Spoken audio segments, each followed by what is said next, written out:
To change your font size in the RedNote app, open the app, and then at the bottom you're going to see different icons, 4 different icons: the home icon, the video icon, the messages icon, and the me icon.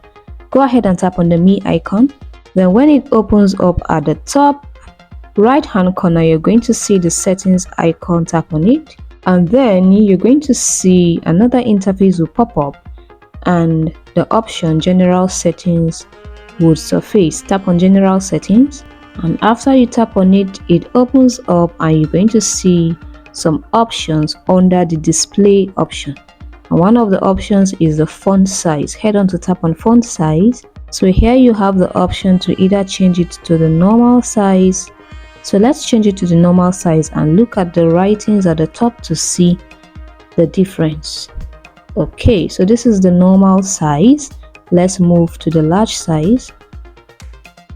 This is the large size, and then we have another option, larger size. Let's go to the larger side.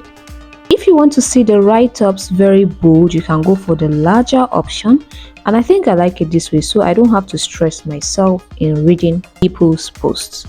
And then if this is okay by me, I'll head on to the top right hand corner. You're going to see the option save. Tap on it, and we have successfully changed our font size. If you got value in this video, do well to like this video, share this video, subscribe to this channel, and turn on the notification button. That's your own way of supporting me, and that's your own way of encouraging the algorithm to push this video out to people who might find it useful. Thank you for your support, and I'll see you in my next video. Later.